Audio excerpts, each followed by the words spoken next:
Welcome you all to NTA UGC NET Paper 1, November 2021 preparation on behalf of Global Online University.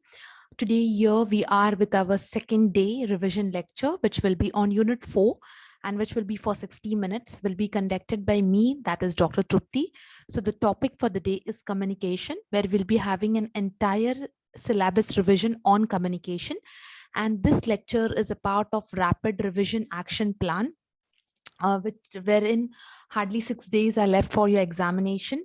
And yesterday we did teaching aptitude. Those students who have missed the lecture of teaching aptitude, please go to the channel and go for a revision lecture of teaching aptitude. Once you can just read the whole theory part, you don't have to specifically take the time. Just spend 1 hour of yours to watch the video and all your concepts will be clear. So today we are going to start with the unit that is called as communication. So now let's quickly have basics. That is, this also unit will be having total number of questions will be 5. So total marks allotted will be 10, so that for one question you have 2 marks. Now quickly we'll have a understanding about the syllabus. So communication, basically meaning, types and characteristics, where you have one question from this effective communication, where they will put examples with the help of non-verbal, verbal communication, intercultural communication, or classroom communication. This classroom communication, most of the time they add it with teaching aptitude, and based on that they give you a common question, so you should be able to understand barriers of effective communication, mass media and society. So the syllabus is a bit small for this unit, but you need to be very careful because 5 questions are there, so the questions can be very interior part of the theory, so you have to be completely prepared for this unit. So now let's start. Now there is a very common question comes on what? On your communication cycle, where it starts with sender and it ends with receiver, including encoding of the message, that is in the form of, the context of the message, the channel use, the decoding, then the receiver, and then the feedback. So when we say the one who sends the message, that is an encoder, the one who sends the message is the sender in the form of encoding. It means it is the understanding and perception of the sender, where he encodes the message with the help of the channel or the context of the message. Okay, reaches the receiver. Receiver has to understand the message, and for the same he has to decode the message. It means he has to understand the perception of the importance or the idea of the message in his own way. And after understanding, the process does not get complete here unless and until the feedback is given to the receiver. So the communication cycle ends only with the feedback. So every year there are questions seen on, whether sender, receiver, the completion in the form of feedback, context, channel, message, or many times a sequence is given just to confuse you. They can just put a different element, but you know that this is the sequence and these are the elements, okay, which consist in the communication cycle. Okay, so now noise is the one which distracts, which can definitely have an impact on the message to be conveyed. So you have to just understand the question, read the question very carefully, and ensure that you are answering the question as per the given context of the question. So you don't have to put everything, don't have to pressurize your mind. This simple thing is in net examination, very, very important point is that you just read the question carefully, and this for 6 days. Okay, please have a reading, question reading on the screen only. So it gives, the eyes get that habit of screening the question and then completely producing the answer. Now, yes, 7 principles of communication. So there can be a question on this. So which are those 7 principles? That is the 7 C's of principles of communication is completeness. All the required facts should be there in the message. Concrete, it means it has to be specific, definite, vivid rather than vague. It means it should not have any confusion or unclarity. Courtesy, it means a commitment and affection in the communication. Correctness, it means appropriately addressing the needs of the audiences. Clarity, it means the message should be very clear. There should be no confusion. There should be no dual meaning out of it. It has to be very specific. Consideration, it means it has to consider the receiver's interest. And concise, it means it should be communicated using least possible words. You can rather say as precise. Okay. Apart from 4 C's, you also have, 7 C's, you also have 4 S of effective communication. Now, what are they? That is, shortness is nothing but concise and precise message. Okay. It's precise and concise. Strength, it means the message should have an importance.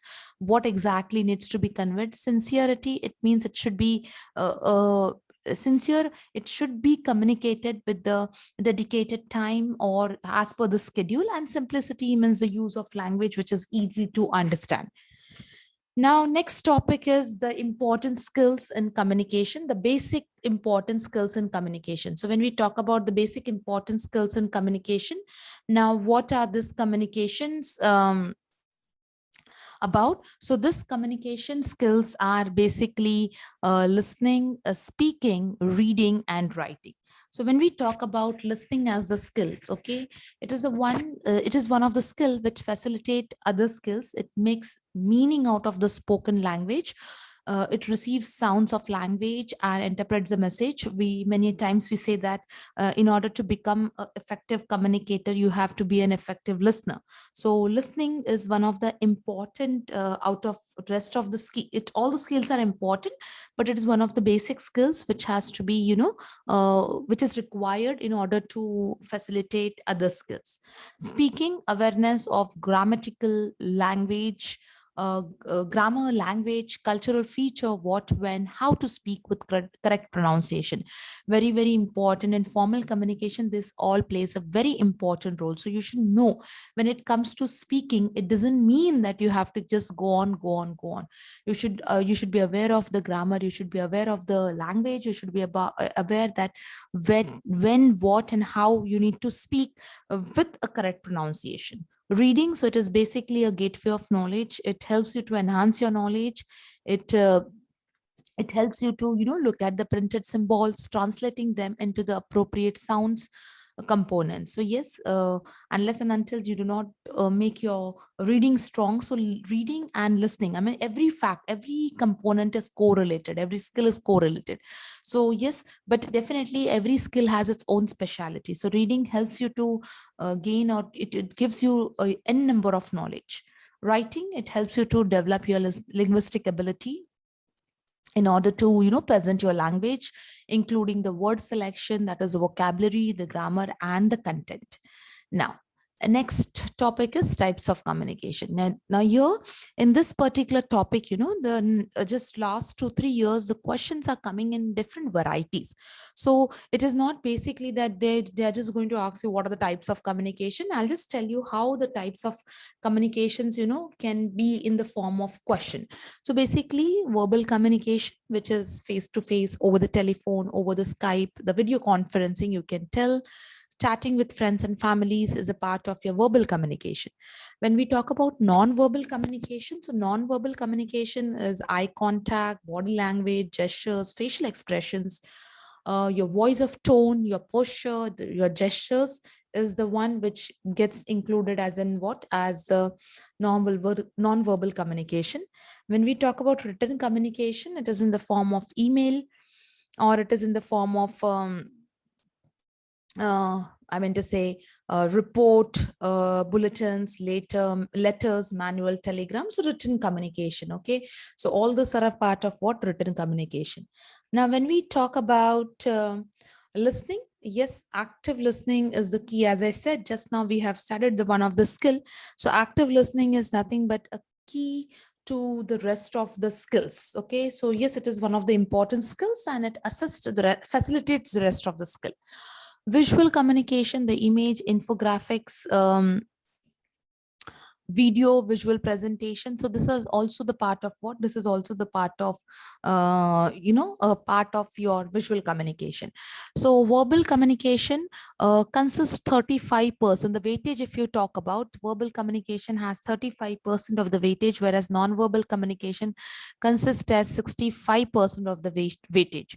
So you can go with this Albert Merbin's rule, that is 73855. This can also be a part of your match the following or a question. So 77% of spoken words, 38% of voice and tone, but 55% of impact is with the help of body language. So which is that highest, type of communication which can create an impact as your non-verbal communication? Then yes, so verbal communication, again, a quick different topics, that is your voice, your quality, tone, volume, pitch, your speed, rate of delivery, pronunciation. These all are the important components of verbal communication. When it comes to non-verbal communication, we have studied. Now, apart from that, non-verbal communication has a basic different terminology, and the questions were seen on this terminology. So like body gestures or postures are called as kinesis. Eye contact or your blink rate is called as oculus. Touch elements are called as haptis. The personal space is called as proximis. The paralanguage and voice is called as vocalis. Time element will be called as chromics. Physical environment and personal appearance. Now these words, many times they have given you, they like, for example, what is this time element, or the personal space element or the time element called as, or maybe you may get it in the form of match the following. So these things were seen very frequently in this 2-3 years papers. So you should be able to understand them very, very carefully. You can just pause the video for a minute and just try it, to recall it without seeing on the screen, but it should be very clear. This should be in one of your handy notes when you are, last moment of vision, when you are doing during the time of examination. So same thing, I have once again repeated. Chromics is time, proximis is space, oculus is eye contact, olfactus is smell, haptus is touch, kinesis is body language, chromatics is color, silence, and vocalist is voice. So you have to just be careful because these things are seen bit frequently in the question papers. Coming to next is levels of communication, where is again there is a definite question. Students many times get confused. Why? Because this type of questions are sometimes seen in the form of examples. So you have to be very careful in order to read the examples and answer it in a careful way. Intrapersonal communication, inter, group, public, mass. So intra, it means which happens between within the person himself, with oneself. Okay, so either to, to take a decision, to introspect, to analyze the situation, to make oneself comfortable, to motivate. Now, like for example, sometimes you must have observed this when you're alone, a lot of thought process goes on. So you're talking to your own self. So that is called as what? Interpersonal communication. It doesn't mean that you have to open your mouth and speak. The thought process which goes on in your mind is also a part of your interpersonal communication because your mind speaks and you're listening. Okay, you're speaking as well as listening, but it is the only you who's doing this process. So it is called as intrapersonal. The next is interpersonal communication, which happens between two people, which can be planned and unplanned. It depends upon the understanding between the parties. Now here you have certain types. There was one question seen in one of the examination. So I've just added this point, that is expert power, referent power, information power, legitimate power. This is repeated: information power and coercive power. Now let's see what these powers are. So when I say legitimate power, it means what is your role? What role do you play? When I say reward power, it means what type of reward people get. Coercive power, it means a type of punishment which the people get. Resource power, it means the resources which the people are in need of. Referent power, it means the people are associated with you in the form of, like, you can say, association, a link. Expert power, which what you can teach, what you can do and teach others. Information, it means a source, what you know. And connection power, it means who do you know. So this is like a network. So this can come as a part of interpersonal communication. because there was a question on this topic. So I thought I'll just add this in the lecture. Now, group communication that happens, between more than two members. It can be formal and informal, which is used to discuss, or there can be an outcome out of it. Public communication, which happens at a mass level, okay, again, which can be a formal and informal.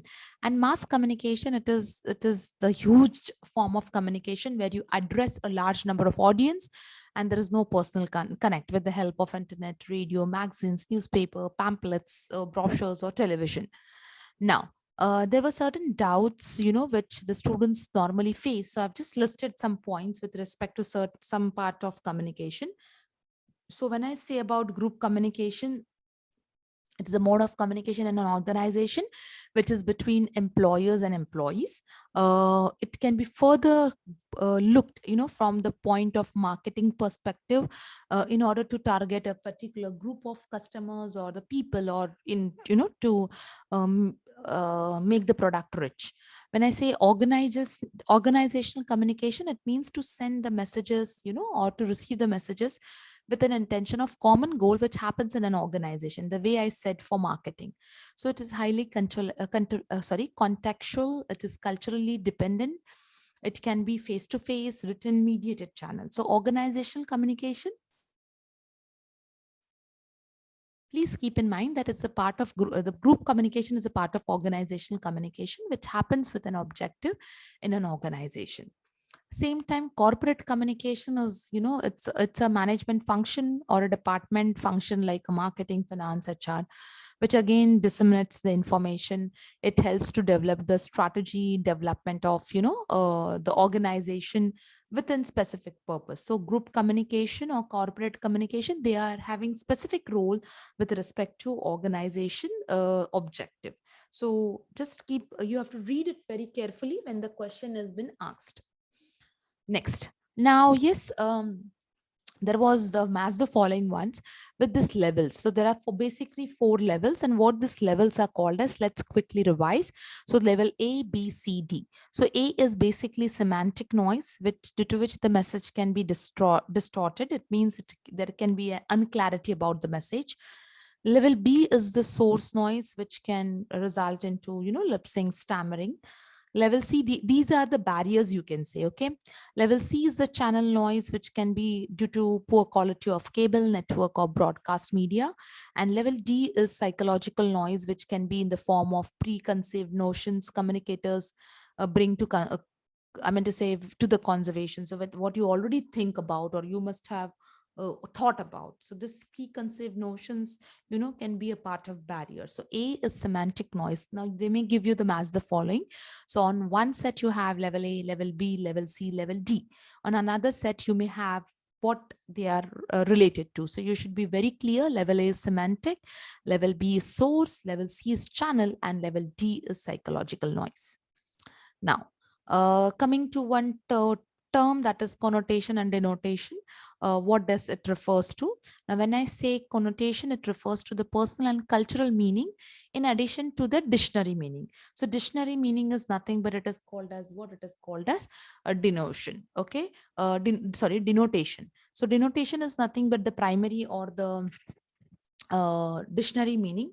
Connotation refers to your meaning apart from the primary, and as well as what? As well as the dictionary meaning.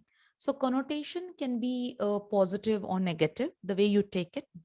Denotation is not just classified, it's a meaning, it's a clear definition. Now, when we talk about connotation, it can change according to the culture and experiences, whereas denotation, it remains the same regardless of culture and experiences. Now, there are some examples which I have taken, like for example, word monkey. So if I talk about in the connotative term, so stop monkeying around, it means it refers to, messing up. But denotative is it's a monkey, which is, the basic meanings. Okay, the basic or primary meaning. If I take the word blue, so connotative, if I'm feeling very blue today. So it means a feeling, a sad, means a cultural or a personal meaning. But if I use the word blue as a denotative, it talks about what? It talks about the color.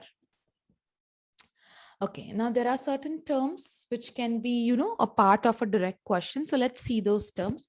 Empathy is nothing but the ability to understand and share feelings. Now, this question can be in the form of your teaching aptitude. They can, how the teacher should communicate with the students, in what form. So it should be in empathetic way, because teacher should understand as well as able to create a bond and feeling with the sharing a bond, and, a comfort bond with the students, so that the students speak up. Sympathy, it means pity, which the teacher should never go for. Apathy is nothing but lack of interest or enthusiasm, or concern. And antipathy, it means a deep seated feeling of aversion, like dislike. So teacher never goes for any of them except empathy. Teacher need to have an empathetic communication with the students in the classroom. Then there is a term called as discourse. Now, discourse refers to the language that teachers and students use to communicate in the class. Talking or conversation is the medium through which most teaching takes place. So, the study of classroom discourse is the study of the progress of face to face classroom teaching. So, what exactly happens. So, what discussion or conservation. So, that is nothing but it is called as what? A discourse. That is a language which is used by the teachers and students in order to communicate in the class, which has to be productive. Paralanguage. Now, see, there are no this terms which I'm taking with individual slides. They are not there. They were not there in your syllabus, but oftenly the questions were seen on this. So I've just added in the theory so that you remember or you recall it. So when I talk about paralanguage, it is nothing but study of non-verbal cues of the voice, various properties such as the tone, the pitch, the accent, the pattern, that is, the rhythm. It's called as prosody. It's a collective form of nonverbal cues, and paralanguage definitely may change the meaning of the words if it is not clearly understood or interpreted. Yes. Now, again, in types of communication, earlier we studied interpersonal, intrapersonal, group, public, okay, mass communication. But apart from this, since 2019, there is a question, on horizontal, vertical, and diagonal communication with the help of examples. Like, for example, in horizontal communication, teachers of one department and teachers of other department. So the same, they are the teachers. So they are, on the parallel same line. So they are called, it is, when they communicate, it will be called as horizontal. If the boss communicate with the team members, or if the team members communicate with the boss, that will be a part of what? That will be a part of your vertical communication, that is upwards to upwards or downwards. Diagonal communication. Now, if I'm talking about one department to another department, okay, or from one branch to another branch, it can be any position. You see, the position will be same, it will be horizontal, but irrespective of the position, or whatever it is, so it will be called as what? The diagonal communication. So these type of questions are seen only with the help of examples. So you should first understand the example and then attempt the question. Yes. Now, there is a concept called a zone of proximal development. Now, what is this? Which was brought up by Vygotsky. This is the student. Okay, this is the part. I mean to say, the student who is already aware or already knows. Okay, or some part or some content, some area which has been shaded. Some part is not known by the students. Okay, so what can be known with the assistance of the teacher will be called as what? The zone of proximal development. So it is a key construct theory of learning, which defines the space between what a learner can do without the assistance and what a learner can do with the guidance or in collaboration with capable peers. So, like, for example, not only with teachers but also with the peers, that is the classmates. So that zone is nothing but it is called as zone of proximal development. That is, it's a process of learning. Now, yes, you have a very a different sorry, you have a specific topic that is called as barriers. So we have done some part, but the remaining part we'll just quickly see to it. So physical, that is environmental barriers, which can be caused by time, space, place, space, climate, noise, choice of medium. We have to study the terms also. Okay. Barriers which can be caused by wrong choice of medium, where the medium is selected wrong. Like for example, uh, take an example that if I'm communicating with you in some other language, okay, the medium language is one of the medium, but if I select a wrong language in order to communicate with you people, so definitely that this can obstruct the uh, message understanding of message, and it can become a barrier. Semantic barrier which are caused by connotative words, we have just done the meaning of connotative words. Cultural barriers which are caused by the diversity of culture. Attitudinal barriers which are caused by the moods, attitudes, and relationship. And barriers which can, which can vary by perception, that is level of understanding and comprehension. So again, in barriers of communication, there are different types of questions you get. Sometimes they can give you direct questions. Sometimes they definitely want you to go for such questions, which should identify the types of barriers. Okay. Now, apart from this, there are some psychological and emotional barriers also, like premature evaluation, distrust, emotions, poor attention, loss by transmission. So the possible outcome of the message before it is transmitted, I mean to say, premature evaluation, premature. So before it is, transmitted, you try to evaluate it. Distrust, no, I mean to say, the trust factor, the emotion, the retention, or loss by transmission. This also can, if you come across this, okay, and because of which the message is, distorted, such type of barriers are called as what? Emotional barriers. Okay. Now, coming to one of the important part, that is synchronous and asynchronous mode. Synchronous is the one which happens same time, that is live. Okay. Which can be in the form of chats, videos, polls which we take, the insights. Asynchronous, it is self paced, it does not happen at the same time. Okay. You need to, maybe you're seeing the recorded lectures in the form of, filling up a worksheet. So yes, this is also, there are many questions seen nowadays based on this topic, that is synchronous and asynchronous. Some initially they were giving some direct questions. Nowadays they've again started with examples, so you should be aware of this. Okay. Now, these are the important terms which were seen in some papers. That is, surveillance is nothing but, monitoring, processing, retaining the information. That is one of the important feature of mass communication. That is to surveillance. Surveillance, it means to keep a watch. And semiotics, it is nothing but a branch of language which studies the signs uh, in order to, interpret them. So it is study of how meanings are assigned to the signs, that is sign language. It deals with both the connotative as well as denotative words. Okay. Now, yes, with reference to communication, there are important topics like vast channel, which is of a consortium of educational communication. That is the one which looks after the undergraduate courses, which we have done this. Okay. Under the University of Grant Commission, and Gyan Darshan of Doordarshan are some of the efforts. Gyanvani is one of the educational radio channel of IGNOU. Okay. So Gandhara, it is their counseling session. So in one of the lecture we have done about Gandhara also. So Gyan Darshan, Gyanvani, as well as Gandhara. Now, this vast higher education channel is dedicated for the students who study in their degree courses in universities and colleges. It is telecasted by Consortium of Education UGC on Swayam Prabha, that is direct to home channels, through DD Free Dish, that is was launched on 26th of Jan 2004.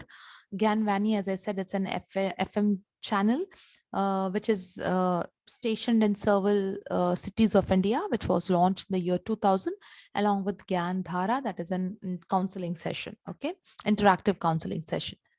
Now, Eklavya Technology Channel, which is again a distant learning joint initiative between IIT and IGNOU, which was inaugurated in 26th of Jan 2003.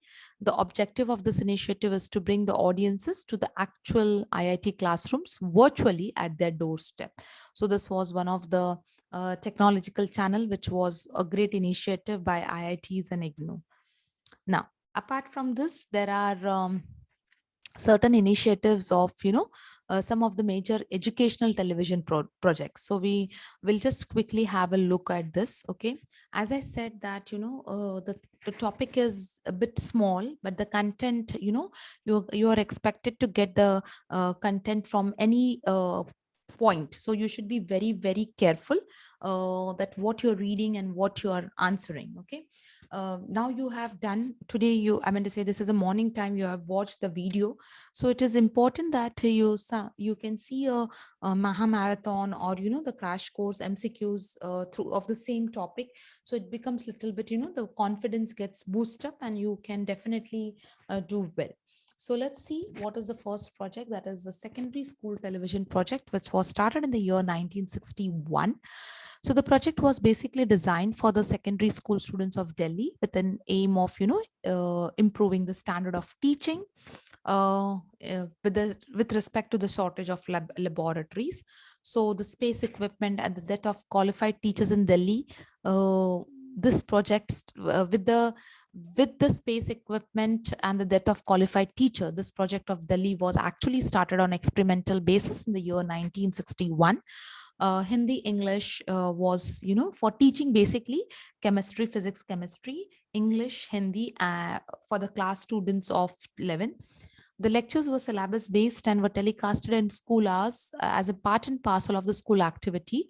So the television according to one of the great person, that is Mr. Paul, television schools did somewhat better in the test and then the non television school. So this was one of the initiative, but it really worked out well. And this project was basically in order to give such type of knowledge to the school students. The next project was Delhi Agriculture Television, that is DATV project, and Krishi Darshan, which started in the year 1966. It was initiated on 26th of Jan 1966 for communicating agricultural information to the farmers, which was again on experimental basis as per the 80 selected villages and the Union Territory.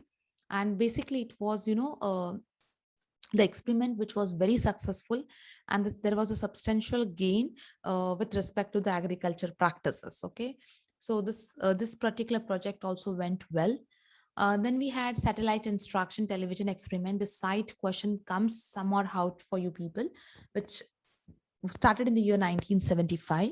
So this was also one of the largest techno social experiment again, which was done with respect to primary school going children's, wherein the number of villages were majority in number, that is 2,330 villages from the 6 states were selected. And this was commenced on 1975 with the help of 6 states, that is Rajasthan, Karnataka, Orissa, Bihar, Andhra Pradesh, Madhya Pradesh. So the main objective here was, processing of existing rural communication, and the role of television played an important as a medium of education. And definitely this type of initiative really brought, importance of education in rural areas to a lot. So site is basically, promoted that rural education. Then not only this, it also had educational programs with respect to agriculture and the related subjects like health, family planning, social education. The school programs of 22 and a half minutes, that is 22 and a half minute duration, were telecasted in Hindi and Hindi, Kannada, Oriya, Telugu language for on the school days for rural primary children, that is from the age group of 5 to 12 years. So site experiment site should be that was a new technology experiment, which again made, again created a good impact outcome in the rural education. Next was post site project, that is the after effect, like which was in the year 1977. Basically this was done with the villagers of Rajasthan, okay, which was initiated in 1977 with an objective that to familiarize the rural to familiarize the rural improved and scientific knowledge about farming with respect to the fertilizers and maintenance, okay, and bringing out national and emotional integration, and to make the rural children aware the importance of education and healthy environment. So this also played an important role. Then came INSAT, that is in the year 1982, which was with an aim of making rural masses aware of the latest development with respect to the productivity, health, and hygiene. So it was basically, again, the target group was the villagers and the school going children. As a part of INSAT education, I meant to say the inauguration was done with respect to the transmission, that is from Orissa and Andhra Pradesh. So see, this particular points were not that important, but yes, we are reading it. So let's quickly have in revision for that. The stations were, the stations bills were with the state of namely Bihar, Gujarat, Maharashtra, Uttar Pradesh, which covered INSAT service using INSAT IB. Okay, in each state there were a cluster of 3 to 4 districts which were selected on the basis of backwardness. So these points that are not important, but you just remember the main initiative of INSAT, that was, with respect to agriculture, productivity, health, and hygiene. The next was UGC Higher Television Project, that is HETV, that is television project, higher education television. So the university students were the beneficiaries out of this project. Especially, it started with the educational television project, popularly known as Countrywide Classroom, which started in the year 1984, with an aim to, enrich the quality of education. The program was for 1 hour in English on a variety of the subjects for undergraduates, educated as well as the teachers, educated people as well as teachers. The Inter-University Consortium for Education Commission, along with a chain of 20 audio-visual mass communication, that is the inter-university, basically the focus is research center, which was set up at UGC to ascertain the quality of programming for this particular projects. IGNOU, now we have done about IGNOU, that is with respect to Gyan Darshan, Gyan Vani, and Gyan Dhara. So it was basically designed for distance learner. That is, it is talking about Doordarshan, that is the initiative by the IGNOU. So they telecasted the programs on Monday, Wednesday, and Friday from 6:30 to 7. Through the national network of Doordarshan, specifically, to telecounsel the students of open universities in the remote area. So this was the specification. Okay, then came Gyan Darshan, that is a television channel which was launched on 26th of Jan 2000. So basically it was, the IGNOU was a nodal agency. It is a 2-hour daily transmission channel for the students. The duration, was increased to 9 hours a day.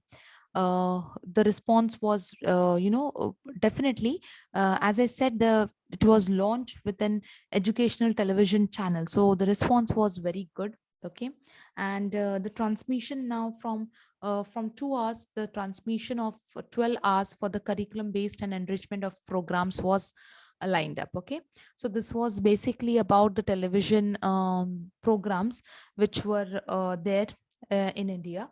Now, there are different models, but a very frequent questions in your examination is with basic to this transactional model as well as the interactive model. Students had a lot of doubt. So I've just taken up this point. So let's see what is this transactional model. So the transactional model of communication is the one which describes communication as a process, transaction. So, give and take. So as a process which generates, social realities with social relation and the context, cultural context. The examples of transactional model can be a face-to-face meeting, a telephone call, a Skype call, a chat session, or it can be in the form of an interactive training in order to, share ideas and comments. It is transaction model is also called as the circular model. Okay. So transaction, just keep in mind, it is a give and take relationship between in the communication. When I'm talking about interactive model, it is basically within generation of exchange of ideas, messages, information, physically or within physical and psychological context. So The communication process can take place either between human beings or the machines. So social media, interactive marketing, ATMs, online shopping, chat rooms are the examples of interactive model, which when you interact. So it can be in the form of human beings or it can be in the form of machines. So that's what was all for this communication unit. Okay, we are trying our level best. See, if you, all those students who have not subscribed to the channel, please subscribe it. As I said, this last 6 days are very crucial for you. Every day we are coming up with regular videos. One is a complete unit revision video, one is on current affairs, one is on the specific topic, one is on specific 2 3 videos or specific topics. So after every 2 3 hours some of the videos are uploaded, so that you can learn a lot. And now last moment you don't have to get panic and turn on this and that books and all those things. So you can just watch the videos. If you have taken the PDF, you can take, if you want a complete revision PDF for paper 1, that is also available with 2000 plus MCQs in the form of PDF itself, expected questions, current years as current affairs, and previous year questions. So if you want to get the access for the same, the WhatsApp number is given, 499 is the cost for it. And at the same time, to ensure that you're preparing well, every day one video with a complete revision will be uploaded. So you just, sometimes you get little bit blank, you get little bit worried, tense. So just watch this video, many of the concepts will be cleared and you will be able to relax and go for your examination. So that's all for the day. Tomorrow we will come up with the next unit for the complete revision. Thank you everyone. See you in the next class with a new unit.